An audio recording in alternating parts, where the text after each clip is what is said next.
Okay, guys, this is going to be part 3 for chapter 7. We're going to finish up. We are on page 217 of the study guide if you're just joining us for that. And I talked about the green packet and how the last few pages of the study guide, we're going to be really focusing on the cases, that 2 pages of cases, and the log sheet associated to all the different types of antitrust areas. We're going to do that, and then once we've done all the different areas of antitrust areas, then we're going to double check that log sheet. We will go over all the cases and make sure we have all the tier 1s and tier 2s listed. We will then do some of the questions in the back of the study guide. They're the good ones, or let you know about them. And then we'll be done with chapter 7, and we'll be done with all the videos. Now, after the videos are done, I'm hoping that we might have a live session on Monday. If not, I'll put together a few questions and kind of have a question and answer type thing where we do, I don't know if it'll be live or anything like that, but it'll be more of a video with a bunch of questions that y'all may have emailed me or texted me. All right, we're on page 217 of the study guide, part 3 of the antitrust, chapter 7, and we're in the area of price discrimination. Now, with price discrimination, it's one of the 3 biggest that are going to be possibly on the exam in terms of areas of antitrust. Per se, rule of reason on all the areas, just in general, is probably number 1 in chapter 7.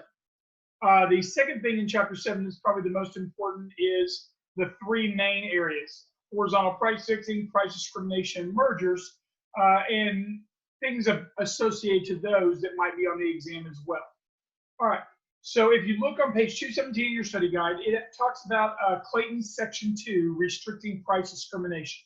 Now, the Robinson-Pachman Act of 1936 amends Clayton's Section 2. Now, we're going to talk about that in a broader term in a little while, but I'm going to read to you real quick on page 217 of your study guide. It shall be unlawful for any person engaged in commerce, either directly or indirectly, to discriminate in price between different purchasers of commodities of like grade and quality, where either or other of the purchases involved in such discrimination are in commerce, where the effect of such discrimination may be to lessen competition, or to tend to create a monopoly in any line of commerce, or to injure, destroy, or prevent competition with any person who either grants or knowingly receives the benefit of such discrimination, or with customers of either of them. Whew. Okay, first of all, that's a sentence, and it should be a little shorter, maybe a few more sentences, commas, periods, and stuff like that. But anyway, what that basically means is you cannot treat different people differently in terms of price, or it could be price discrimination, unless there's, of course, a logical, rational reason. Now, if you do it to injure or destroy competition, it falls under antitrust law. If there's a logical or rational reason for how you do it or why you do it, then that's probably going to be okay. So if it's to injure or destroy, it's probably going to be under rule of reason, but illegal. If it's intent to, if there's a defense to it, is a reason for it, then it's likely going to be legal under rule of reason. But price discrimination is rule of reason. Okay, so understand price discrimination would be Section 2 of the Clayton. Robinson-Pachman Act would also apply. And then if you discriminate in terms of price to create a monopoly, and we'll talk about that a little later with a term called predatory pricing, then that could be also a Section 2 violation of Sherman in an attempt to monopolize. All right, the next thing in the study guide on page 217 is predatory pricing. But before we do that, I want to go over the defenses. So we're going to come back to predatory pricing. I always skip that and then come back to it. But we need to talk about the defenses. So once again, Robinson-Pachman Act amended Clayton 2 to basically say you can't treat people differently in terms of price if it's going to destroy competition and or there's not really a logical or rational reason for doing so. The certain logical and rational reasons for doing so are going to be your defenses. And those defenses are things that if you think about it, I mean, you're going to go through and you might have storylines, and there's a few of them right here in the defenses. You might have a couple others that sound logical that would be viable defenses. But the first one is volume discounts. So say I have a widget, and I sell my widgets for $20 to anybody, okay? And one guy wants one widget. Well, I'm probably not giving him a price break, 20 bucks, okay? It's going to cost me maybe $11 to make. I need to make a profit, so 20 bucks. But then the next order that comes in, they want 10,000 widgets. Well, now I'm going to base all my profits based on quantity. So what I can do is I can maybe give them a $3 discount on each widget and charge 17 instead of 20 for the same widget because they're buying 10,000 of them. So yes, I'm going to lose some money per widget, but I'm going to gain for it in volume that I sell. Now, this is justifiable because think about it. I'm only getting $20 for one widget, but I'm getting $17 times 10,000 for each other widget. Okay, yes, I may be losing money price per widget, but I'm definitely gaining in the long run in terms of quantity. That's one of the reasons, a justifiable reason, that you're allowed to discriminate between person A as a client, customer, and person B. Okay, person B just bought more. The other one is cost justification. Say my person that wants to buy a widget, 20 bucks, is right next door to me. I can just take it over to him. It's not going to take me anything. It's not going to mail, ship, or anything like that. So I can charge $20. If that same widget, one widget, needs to go all the way to, say, Alaska, then I have to pay not only the 20, I want the $20, but I'm going to need maybe $5, $6, $7, $10, $20 for shipping. That is a way that I'm charging more for that same widget to go to Alaska because of a price differential. That is going to be based upon transportation costs. There's a price differential in terms of cost because there's a difference in transportation cost. To send it next door, nothing. To send it to Alaska, maybe $10 extra at least to ship it. Changing conditions is the other one on the bottom of page 217, top of 218 in your study guide. Perishable items. Say you wanted to buy hamburger meat at the local Kroger. You're going to get it for $3 a pound. First thing in the morning, you go and buy it.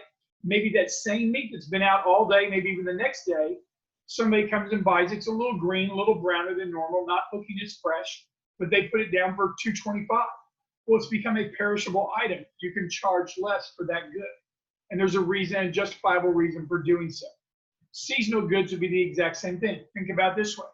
I can get all my Christmas goods after Christmas, like my wrapping paper, boxes, Christmas ornaments, or something like that. I can get all those things after Christmas for 80% off. Halloween candy on November 1st, 80% off.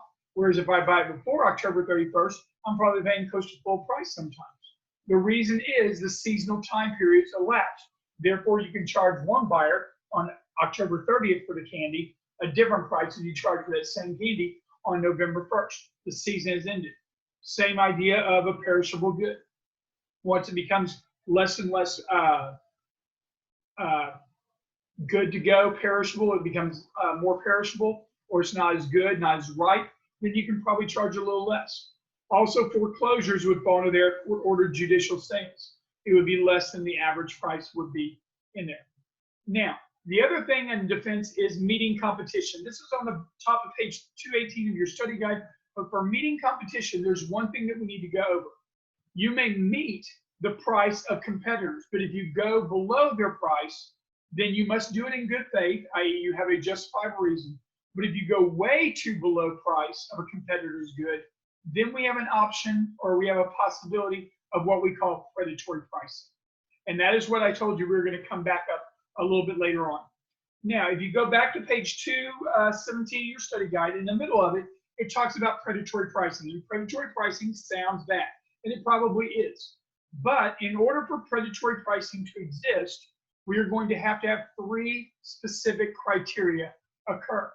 And if we need to make sure that criteria 1, 2, and 3 are there, we are looking at facts and circumstances. So regardless of the term predatory, it's still going to be under a rule of reason approach. Now, it's likely going to be illegal under predatory pricing if all those things occur, but nevertheless, you've got to have those things occur. So we're going to look at facts and circumstances, rule of reason, and if it's predatory pricing, you're probably looking at something in that illegal category on the far left-hand column of the right side.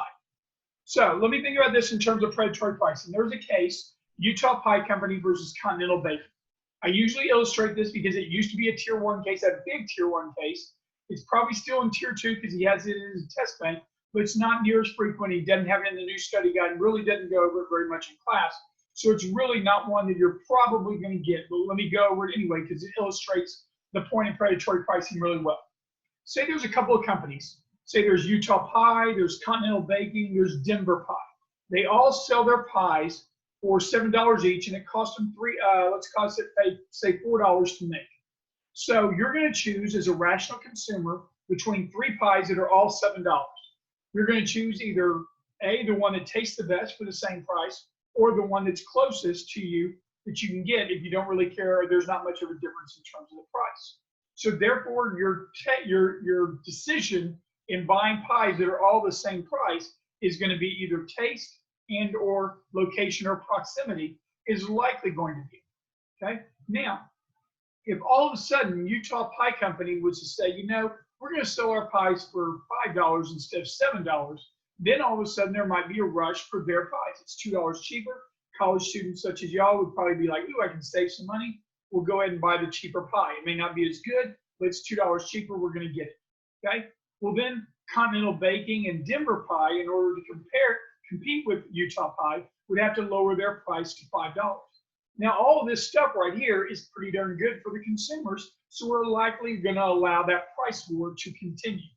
But then all of a sudden, after a while, Utah Pie says, screw it, fuck it. We're going to go ahead and make it $3 a pie. Now, the cost of the pie to make was $4, so they're losing $1 every time they do the pies. Well, if that's the case, then Denver Pie and Continental Baking may say, hey, we can't sell our pies for that price. We get out of the business entirely. So now Utah Pie is taking a hit on their overall profits. They're losing $1, so to speak, every single time they sell a pie, but they've eliminated competition. So they deliberately priced below cost, taking a loss in order to injure their competition. The competition gets out. They tend to start to create a monopoly. And then once that monopoly is there, because Denver Pie or Continental Baking has gotten out of the business, then what happens is Utah Pie can then go from, say, $3 back up to $8. Remember, the original price of the pie was $7. Now we're talking about it being $8, so they're making even more of a profit. It costs $4, so they're now making $4 instead of the original $3 for every pie, and they've eliminated competition. Once they've sold enough pies at that $4 per thing profit to make up for all the losses, then predatory pricing is existed. Because here are the three criteria you need for predatory pricing. 1, the company prices below cost. 2, that action creates a monopoly within the business, or a virtual monopoly. It could be an oligopoly or something like that, but a monopoly within the business. And that cheaper price, you raise prices and you make a long-term profit in the end, i.e. you recoup your losses. If you do all those things, then that could serve as predatory pricing. So if he gives you a scenario on the exam and he says one company prices below cost, eliminating competition, and then makes up that money later on in future sales when the competition is not as strict, then that's probably going to be an example of predatory pricing, a Section 2 violation of Clayton, because price discrimination falls under Section 2. That would be a Robinson-Packman Act violation, which amend Clayton Section 2. It would create a monopoly, which would be a Sherman Section 2 violation. So you got all those things that come into play, but we would look at it as an illegal action, predatory pricing, illegal action under a rule of reason approach, because that's what price discrimination uses. So not only would you, if you're given that scenario, you've got all these various options that could occur. This is an example of predatory pricing. That is true. This is an example of a Robinson-Packman Act violation. That would be true. This is an example of Sherman Section 2 being utilized. That would be true. This would be an example of Clayton Section 2. That would be true. This would likely use a rule of reason approach and find the action illegal. That would be true. So you got all of those. Now, if he changes that up slightly and says this would be rule of reason but legal because they price below cost, giving consumers a benefit for a short time period, that's not going to work. You need to know that it goes from price below cost, eliminate competition, create a monopoly, later on price above cost, make up your money that you lost during that price war that you did, and then that would serve as predatory pricing. That is price discrimination. So understand that if he gives you storylines, 1, it falls under Section 2 of Clayton, falls under Robinson-Packman Act violation. If it tends to create a monopoly, that would be Sherman Section 2. Be ready for a storyline that it's an example of predatory pricing, which is likely going to be an illegal action. And then understand when a volume discount, a perishable item, court judicial sale, or transportation costs, seasonal goods, everything like that, cause a price reduction that would be allowed under the law. So that the volume discounts would fall under price discrimination, would it fall under legal action on our chart? Let me see if I got that chart. So if you put price discrimination in the middle there, under illegal, you probably put an arrow with predatory pricing, but then on legal, you probably put volume discount or transportation costs. Those would all exist. All right. The next thing we have is exclusionary practices on page 218 of your study guide. And under exclusionary practices, which is a Section 3 violation of Clayton, you have pretty much three different things. You have tie-in arrangements, tie-in sales, exclusive dealing contracts, and boycotts. Well, the first thing we need to know is, remember, we talked about this in part 1. Sherman deals with both products and services. So if it's a Section 1 violation, it could be a product or a service under Sherman. However, if it's falling under Clayton for one of these exclusionary practices, whether it be a tie-in arrangement, exclusive dealing contract, or a boycott, if it falls under Clayton, it's got to be a product, not a service, for it to be a Section 3 violation of Clayton. Okay? The first one is tie-in arrangement, also known as tie-in sale. Now, I'm going to give you a little heads up on this, and this is something you might want to confirm if you can with SWIM. It has been said this in the past, and a lot of students have agreed with me on this, but take this information for what it's worth. One of the things that people asked was, what is the difference between a tie-in arrangement and a tie-in sale? Now, for the most part, they're fairly similar in nature, okay? But a tie-in arrangement is more locally associated to maybe a service-based situation, where you get a service, maybe in relation with a good, but you get a service attached to it. Whereas a tie-in sale is usually, if you buy one product, you get another product. So it's product to product versus service to service, or service or product to service. That is a slight difference, and I'm just giving you a heads up in case you get a question on the exam. I'll give you an illustration when we go through all this material. Okay? Now, for a tie-in arrangement or a tie-in sale, what it is the sale of one product is conditioned upon the required purchase of another product, or maybe another service as well. So the service of one product requires another service, or the sale of one product requires a service, or the sale of one product requires you to buy another product. Now, buy one, get one free, buy one, get one half off. You're not required to purchase, therefore this doesn't fall under tie-in arrangements, tie-in sales. So if they give you a storyline where you get buy one, get one free, not a tie-in arrangement, because you're not required to purchase a secondary product. You get it for free, so there's no purchase. You're not conditioned and required to purchase it. The next thing is buy one, get one half off. Yes, it may be a good deal, but you're not, once again, required to purchase. For a tie-in arrangement, tie-in sale, there must be conditioned requirement for you to purchase the secondary product, the other product. Okay? The cases associated to it in the study guide are IBM. You got Northern Pacific Railway. You got Datagate. In the old study guide, you have a few other ones as well. Let me see. The names of those were U.S. Steel Corporation, Jefferson Parish Hospital, Eastman Kodak. All of those were example of tie-in arrangement, tie-in sale type storylines, or I'm sorry, case law. The only one that I've heard about being on an exam before, though, is IBM. You need to know IBM. So IBM is on page 218 of the study guide, and it's where it required for a tabulation machine that you buy cards that run on that tabulation machine, but you had to buy them from IBM. Maybe there were other cards that could be used that the IBM machine would have worked and done, but they required you, when you purchased the tabulation, the actual machine, that you bought the cards from them as well, even though you could have bought other cards from other people. That would likely be a tie-in arrangement.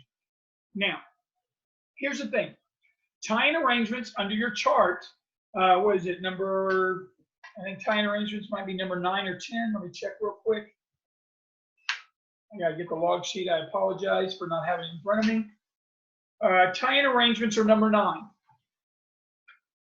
You might have had in the video, or if you went live or something like that, he said tie-in arrangements, tie-in sales are per se with a twist. Now, if that is one of your multiple choice answers, that is the best way to go. Tie-in sales, tie-in arrangements are per se with a twist. But what if in A, B, C, D, or E, or any derivative of your multiple choice answers above, do not have per se with a twist at all? Then you have to make a decision on what you think it is. And here's why I talk about the difference between tie-in arrangement and tie-in sale. What if he gives you a scenario, and we'll talk about a scenario in a second, but he gives you a scenario, and answer A is this is a tie-in arrangement using per se. B is this is a tie-in arrangement using rule of reason. This is a tie-in sale using per se. This is a tie-in sale using rule of reason. And then you have some other answer as well, but you have those four. Okay, if E is this is a tie-in per se with a twist, you're probably going with answer E. But if E is not available, then you have those four answers to choose from. That's why I told you that tie-in arrangement versus tie-in sale. Sale is product to a secondary product, whereas tie-in arrangement could be a service and or a product where you have a required service to do as well. That's tie-in arrangement. That's a subtle difference between what you'd have A and B versus B and versus C and D in that situation. Okay, so then you have to ask yourself, if it's not a tie-in arrangement, what situation or what answer would be best suited? And this is where Swim hopefully says something in the video, because it usually says it in class. And Swim believes that he doesn't believe it should be tie-in, per se with a twist. He thinks it should be more of a hybrid rule of reason or closer to rule of reason. Therefore, you're going to use his theory if you don't have the per se with a twist. Now, if you have the per se with a twist, that's your best answer. If it's not there, I would go with a hybrid rule of reason or much more rule of reason. And here's why. Swim thinks, and I kind of agree with him, that certain criteria have to be there in order for it to be per se illegal. Okay? And in your back of your study guide, and we're going to go over it now, there's a question, I believe, number 18. Yes, 18 on page 231 of your study guide. There's a list of criteria there, as in what are your vertical restraint guidelines as associated to tie-in arrangements, tie-in sales. And it gives you multiple choice answers, and I think the answer is either all the above or all the above but one. We'll go to that when we get to all the questions. But those are going to be the criteria that are necessary for it to be per se illegal, illegal.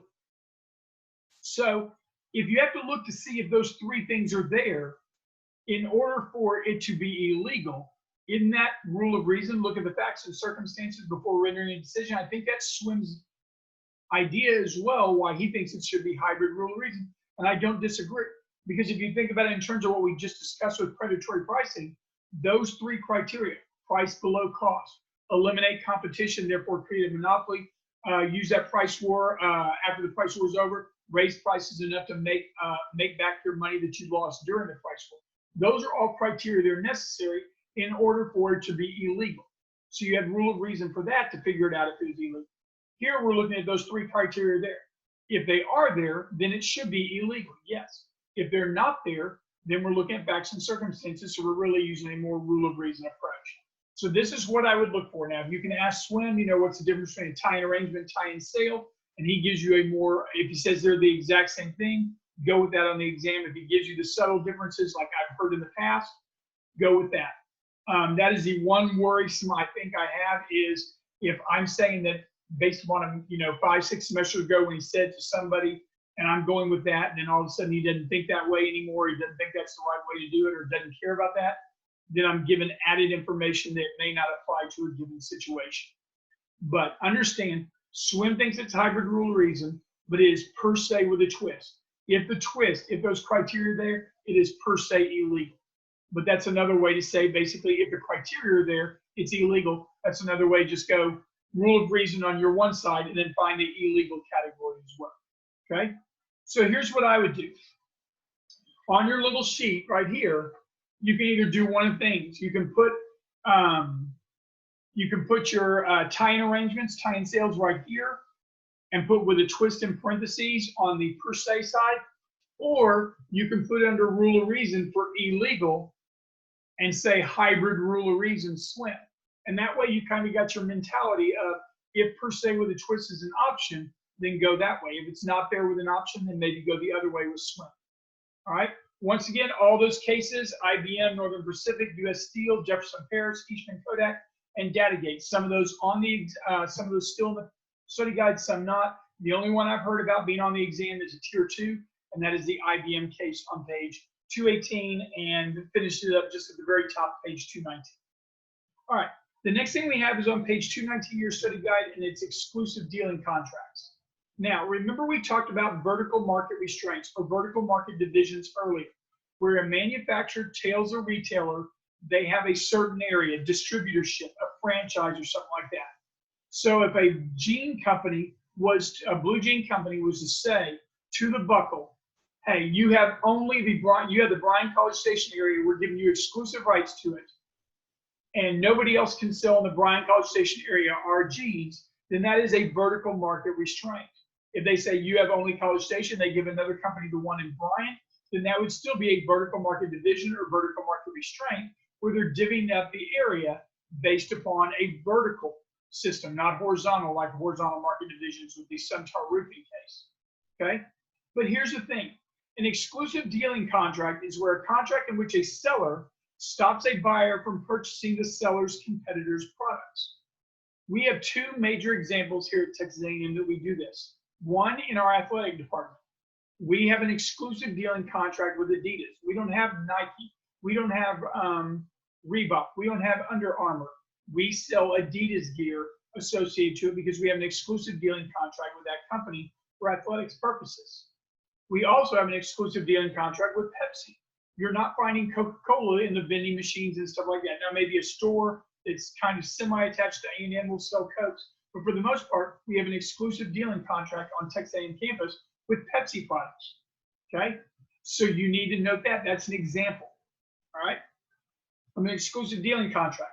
The case associated to it is Standard Oil of California. Haven't heard about that being a big thing on the exam, but do not get it confused with Standard Oil of New Jersey, the Rockefeller case that we talked about earlier. Standard Oil of California, Standard Oil of New Jersey are different cases, one being an exclusive dealing contract, the California one, and one being a monopoly case establishing rule of reason earlier on with Rockefeller, taking 21 years to get them. So make sure that if those are different on different multiple choice answers, you know which one is which.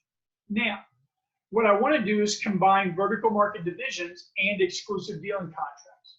What if a blue jean company, Lucky Brand, Rock Revival, Miss Me, whatever jean company, says to the Buckle, you have the exclusive rights to College Station to sell our jeans. And they make no other requirements for that. That would be a vertical market restraint. Okay? That'd be a vertical market restraint. If the Miss Me jeans or Rock Revival went to every single clothing store in College Station and said you can sell our jeans to every single clothing store, but you cannot sell our competitors' jeans, and they agree to it, that would be an exclusive dealing contract. So what if you combine those and you say Miss Me jeans or Rock Revival says to the Buckle, you can sell our jeans and you'll be the only one in College Station to sell those jeans. That would be a vertical market division. But you also cannot sell our jeans, any of our competitors' jeans. You can't sell Miss Me, can't sell Lucky Brand.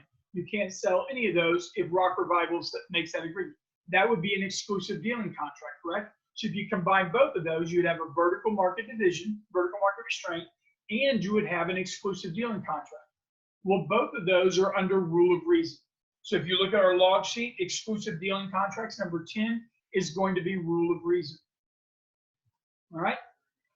Boycotts, whether vertical or horizontal, just basically is boycott when a group conspires to prevent the carrying out of the business to harm the business, whether it be customers, retailers, wholesalers, all that stuff. If it's competitors, it'd be horizontal. If it's wholesalers and retailers and suppliers, it'd be much more vertical.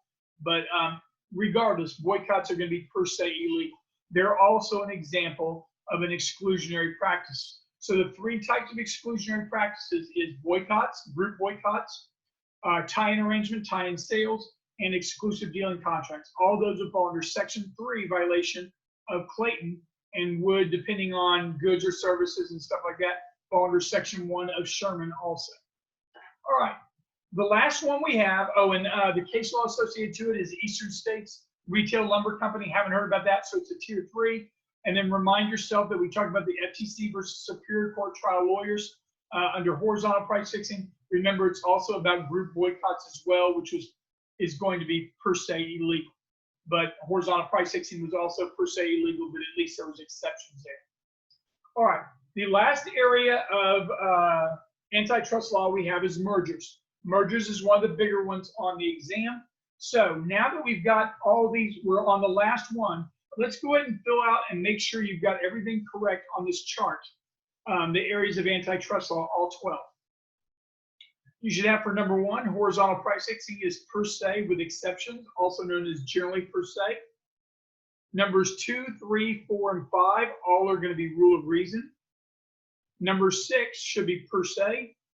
Number 7 should be rule of reason. Number 8 should be rule of reason. Even if it's predatory pricing, it's still rule of reason.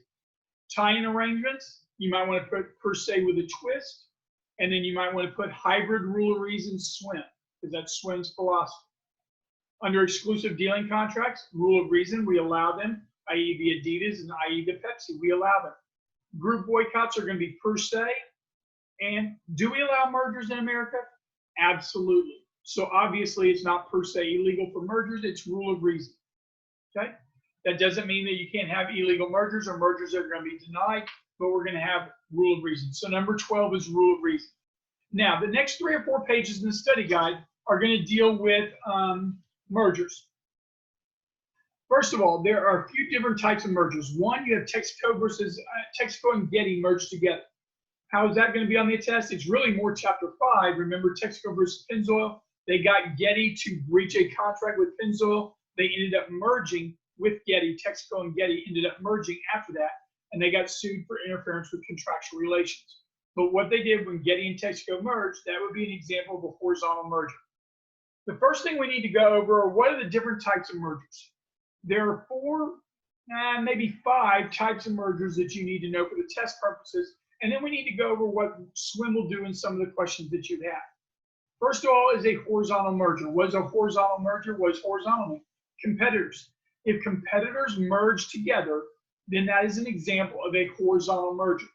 Now, if A Plus and 4O and Go were to merge together, or A Plus and Tudor John, or Tudor John and 4O, that would be a horizontal merger. They merge together, they're competing against one another. They decide to band forces and merge. Horizontal merger is what you have.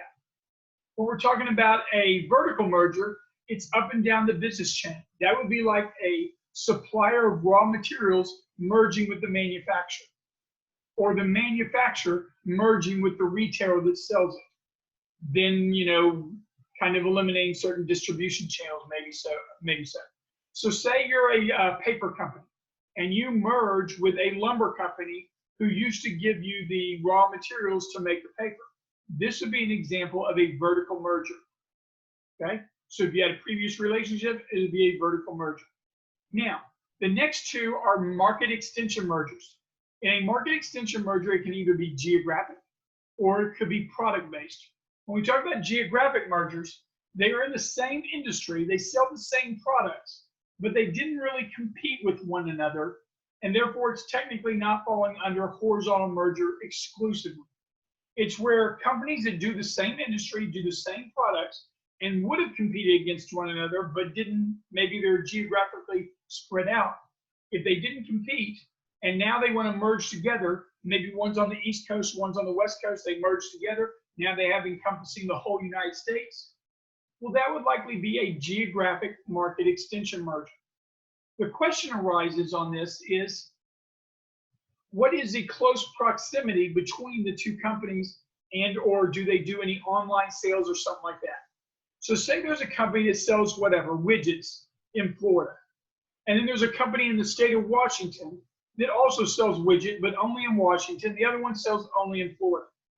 Now they sell the same thing, widgets, but they don't compete against one another. Your best answer would be geographic market extension merger if they were to decide to merge together. Now, if they competed against one another, if one was in Florida and the other one was in Florida, and they competed against each other in terms of competition, then that would be a horizontal merger.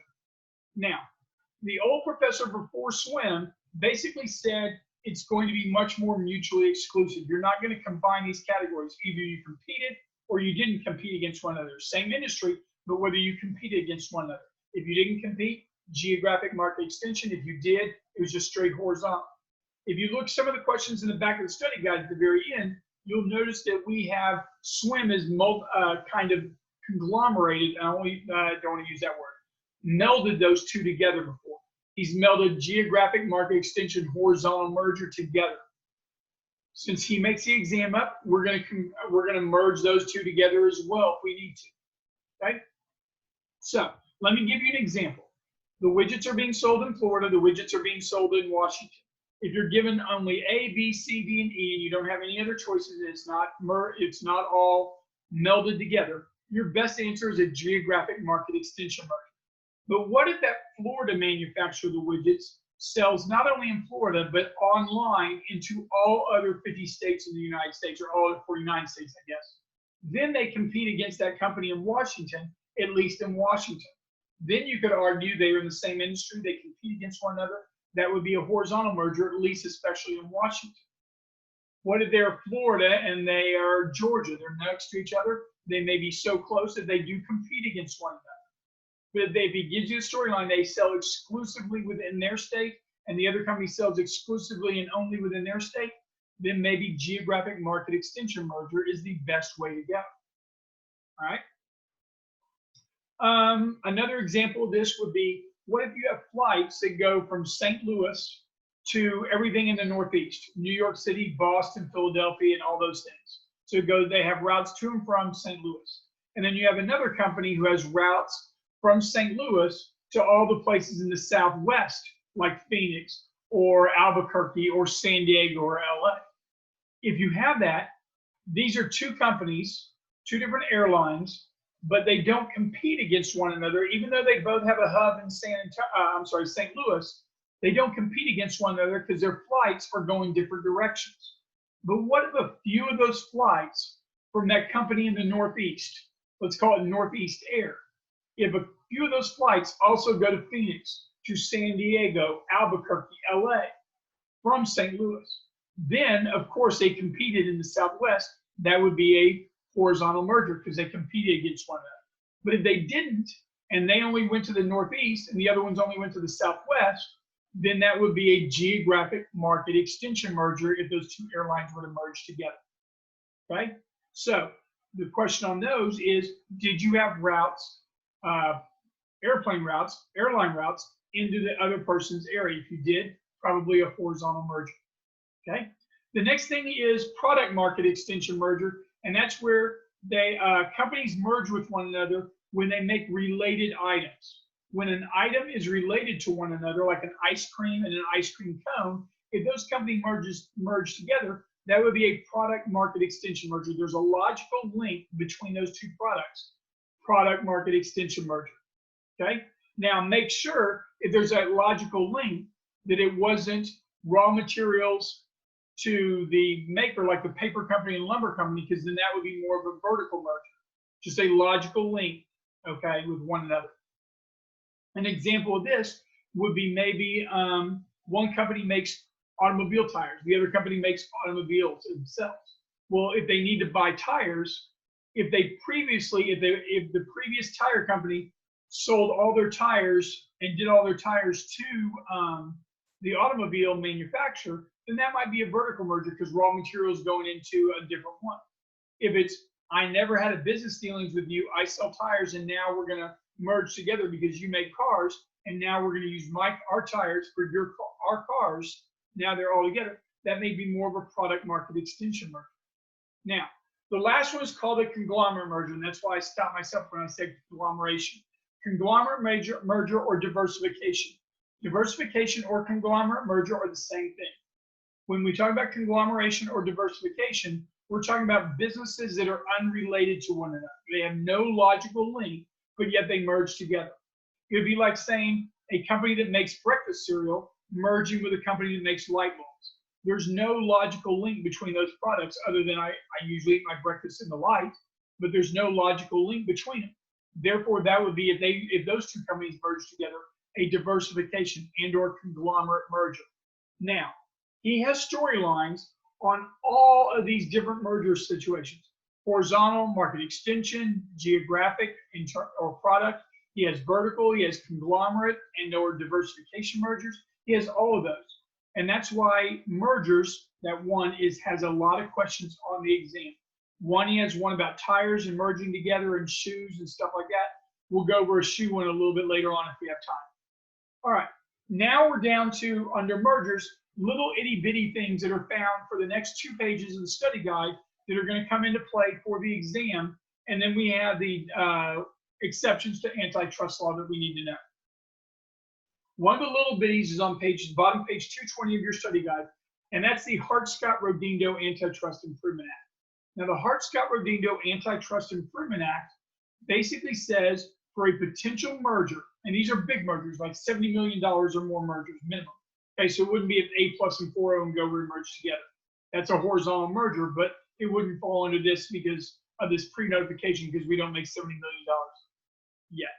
Okay, so Hart-Scott-Rodino Antitrust Improvement Act, pre-notification of a potential merger to administrative agencies. You're either going to notify the DOJ or the FTC. Now, if you notify the DOJ, that's an executive or dependent administrative agency you notify. If you notify an independent one, that's FTC, correct?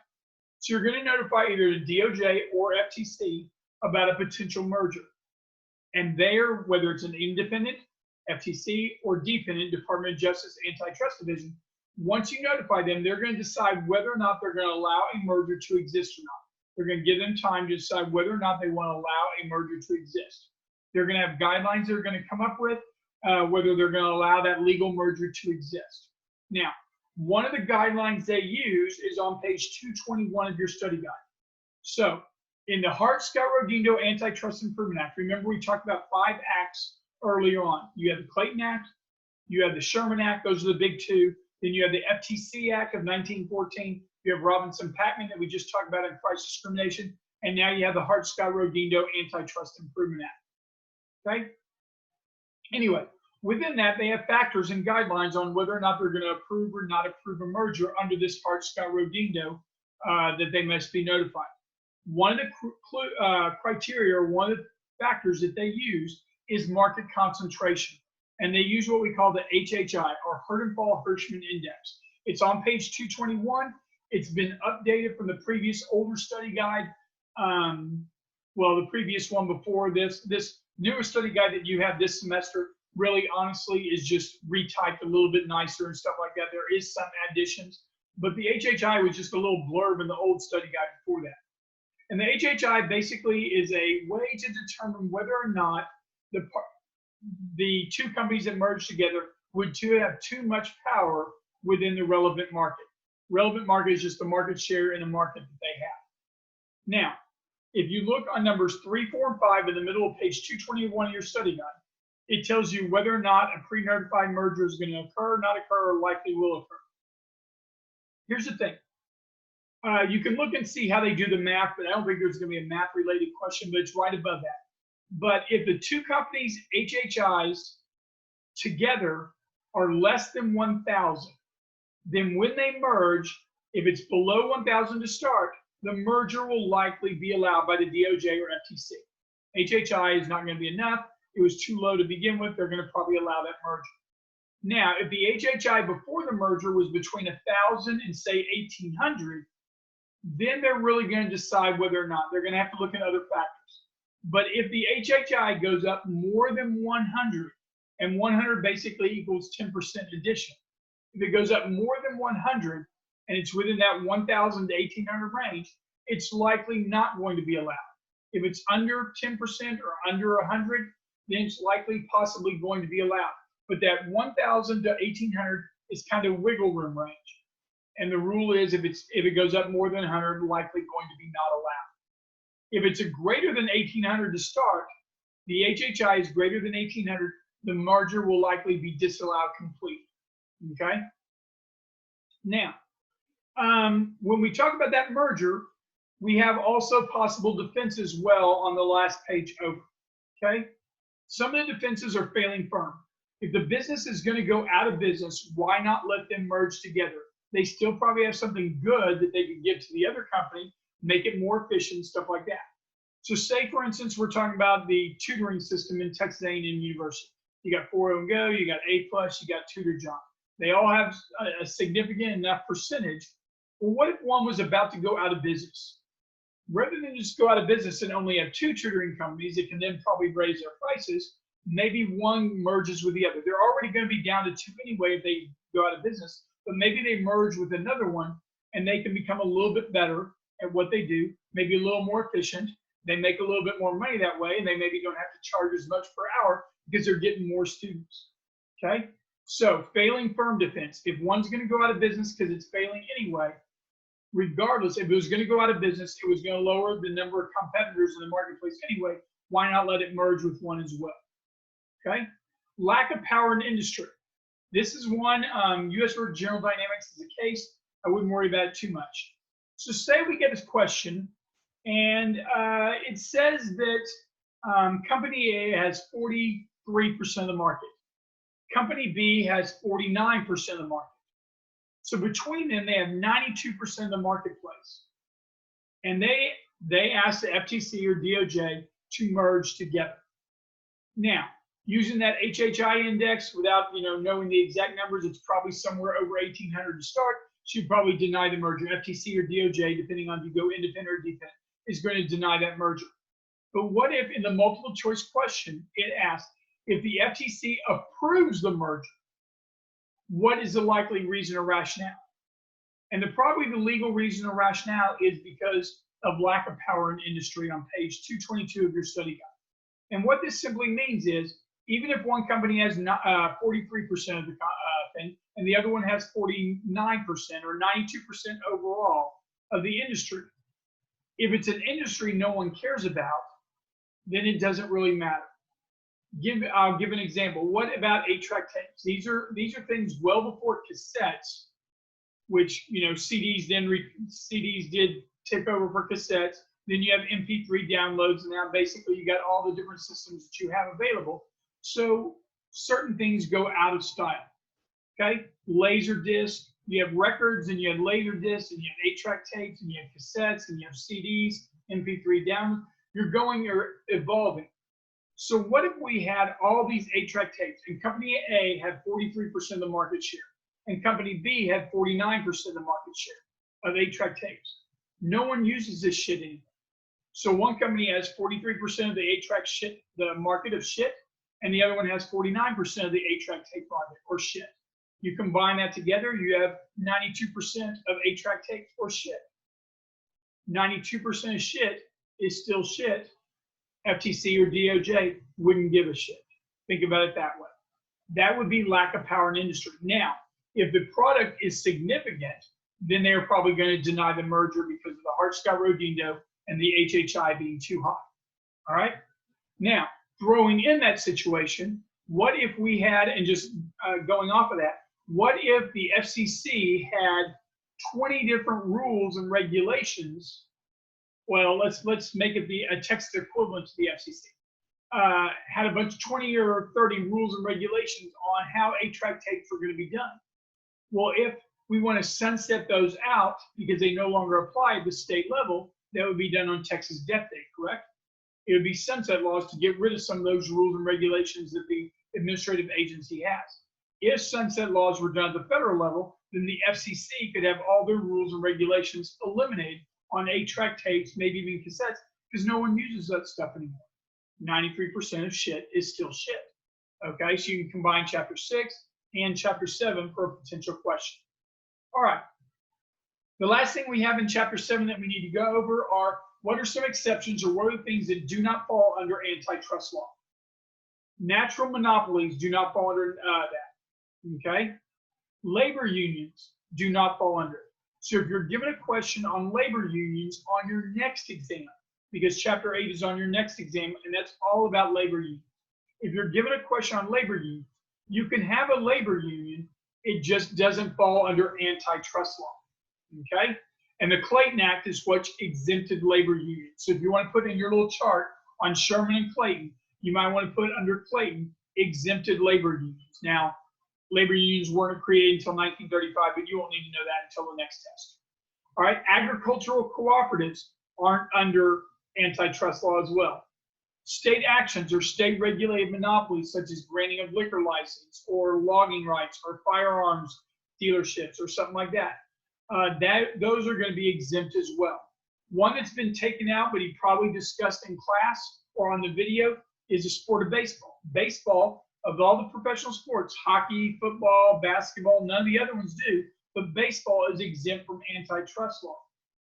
Okay, and that's under common law. And the theory was they don't engage in interstate commerce, which is kind of a farce if you think about it, because the teams are in all different states and travel across the country when they're allowed to even go anywhere outside the coronavirus.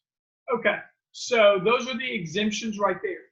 Now, for test purposes, although it's more Chapter 8, but it could be on this exam as well. Think about it this way. If it gives you a storyline about baseball unions, can baseball have a labor union? Absolutely. Is baseball under antitrust law? No. Are labor unions under antitrust law? No.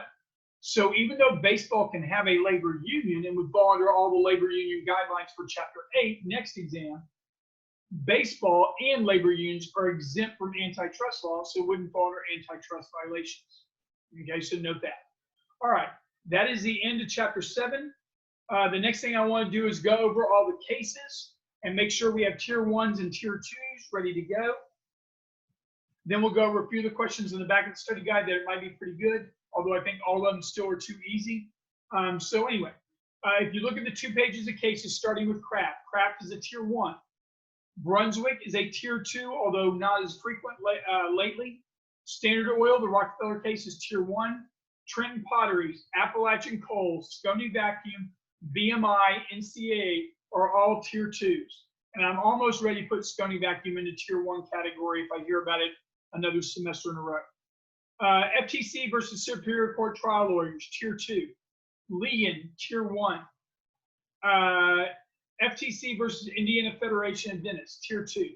Anything I didn't say is Tier 3. Please don't mark it as a 3, because I've talked to people and they just naturally gravitate and start reading it and realize you probably don't need to spend all your, if you're going to be smart with your study habits, you don't want to do 20 cases that aren't going to be on your exam. There's 1, 2, 3, 4, 5, 6 cases right there on the first part that aren't even on the exam likely. On the back side, you have U.S. versus Suntar Roofing towards the top. You have Utah Pie Company, a Tier 2, although that's old school. All right. IBM is a Tier 2. And then the last one we didn't go over is FTC versus Procter & Gamble, Tier 2. And this is one that he might have gone over with monopolies. One of the other defenses under mergers is when you do allow or do not allow a merger when they could be potential competitors. And the example under FTC versus Procter & Gamble was a merger situation in which Procter & Gamble wanted to enter into the bleach market. Rather than making their own bleach, which they easily could do, and then competing against all other bleach companies, okay, and maybe taking a significant portion of the marketplace, adding more competition, they decided they just wanted to merge with Clorox, who had nearly 50% of the market. The FTC, probably because of the Hart-Scott-Rodino, they were notified, and they decided the HHI index was probably too high. They did not allow the merger because Procter & Gamble could have been a potential competitor of Clorox. We'd rather have more competition, so they denied the merger in that situation. That's the last one on Tier 2. Okay. The other one I want to go over is if you look at Utah Pie and IBM kind of in the middle, there's a case called Texaco versus Hasbro. Now, do not get this confused with Texaco versus Pennzoil. That's that interference with contractual relations from Chapter 5. But Texaco versus Hasbro was a price discrimination case. And this might be a Tier 2. People have said Texaco was on the exam. A couple of people have said, I think it was Hasbro, not Pennzoil. So let's go over it real quick. Texaco versus Hasbro, price discrimination. This is where say a convenience store, a gas station, had their own tanker truck, and they could get their own gas. Rather than have Texaco come and bring it to them, pump it into their wells and stuff underground, and storing all the gas, they said, we can go get it ourselves. Texaco, can you give us a discount to purchase it from you and go get it? Texaco said, absolutely. Gave them a great deal because they were going to do all the transportation and everything like that as their own tanker truck, so they were saving a ton of money. So they gave them such a good deal that they were able to lower their cost and beat out everybody, every single gas station around them, not only other companies' gas stations, but other Texaco gas stations as well. This action was found illegal because the action in this case, was a deliberate way to harm competition. Now, if they had kept their prices the same and made even more of a profit from the saving, that's one thing. But by deliberately lowering your costs so low that nobody else can compete and still make the profit that everybody else was making because you got that good deal, that would have been the problem. That was deliberate actions, and it was found to be illegal actions. So note that for Texaco versus Hasbro. I would go ahead and put it into tier 2 category as well, just because of people saying they thought it was Texaco versus Hasbro versus Pennzoil, and other people say no, it's Pennzoil. So better safe than sorry by looking over that case as well. Okay, the last thing from chapter 7, going over some of the questions in the back of the study guide. Let's see. Number 2 is good with baseball right there. Number 6 is a good one for just the case name associated to the case. So there you go for number 6. The one thing about number 6, it says horizontal price discrimination, vertical price discrimination. It means price fixing, and it's incorrect. So note that. Just change that from price discrimination on number 6 to price fixing. I'm surprised it didn't get fixed. Another good one on the exam would be number 10. If he made that into more of a storyline, 2 totally unrelated companies want to merge together. That's going to be a conglomerate merger E. Chrysler merged with General Motors. That would be a horizontal merger because they compete against one another. And then you have the ones like 17. 17 is the one that I was talking about earlier on. If a Florida manufacturer of widget that sells only its widgets in Florida merges with a North Carolina manufacturer of the same widgets who only sells his widgets in North Carolina, this would be an example of. Well, these are 2 widget companies that don't compete against one another. So your best answer would probably be geographic market extension merger. However, if you notice that, they're not there. What you do have is horizontal geographic extension merger. So SWIM's combining horizontal merger, where they compete against one another, and geographic market extension merger, whereas the old professor said, no, they're really mutually exclusive. Either you're a competitor against one another or you're in the same industry, but you're not both. But SWIM fixes it to where it's both. That's why the answer to number 17 is A. Be prepared for that. If that's the way SWIM's going to write the questions, be understanding that it would fall under both. Horizontal, meaning they were in the same industry, according to that, geographic extension merger, and that may be the way SWIM's looking at it to answer 17 is answer A. Number 20 is a good one as well, but the one I want to do is number 18. Remember we talked about tie-in sales, tie-in arrangements, and how there had to be 3 criteria in order for the hybrid rule of reason or for it to be per se illegal under this tie-in sale where the sale of one product is conditioned upon the required purchase of another product. And that is going to be A, B, and C. So if you need to memorize A, B, and C, if all of those are there, then that makes for hybrid rule of reason according to SWIM, or per se with a twist, automatically illegal under that guidelines. The vertical restraint guidelines are for tie-in arrangements, tie-in sales on number 18. You need A, B, and C are required. Note that for the test. That's been number 18's been almost an exact question on the exam before, where he moves it around a little bit and stuff like that. So note that for number 18 being one of the questions. Okay, we are done with chapter 7. If I can do a live video on Monday, I will let everybody know if we're going to do one on Zoom for any question and answer, or maybe go over some of the questions that I think are the best that I have in the packets, either the ones at the very beginning of the packets that we didn't do because I'm not really getting any kind of feedback from y'all as well, or if you have any questions. So if you have questions, please email me. Most everybody has my phone number, 979-777-9755. Text me, email me, and then if I get any questions, if it sounds like everybody might have trouble with that question, I can go over a few, maybe go over a couple more storyline scenarios that will help you understand the material. But that's it for chapter 7. So you have all the videos are now done, unless I make up another video with scenarios if I can't get a live session going. All right, good luck on the exam.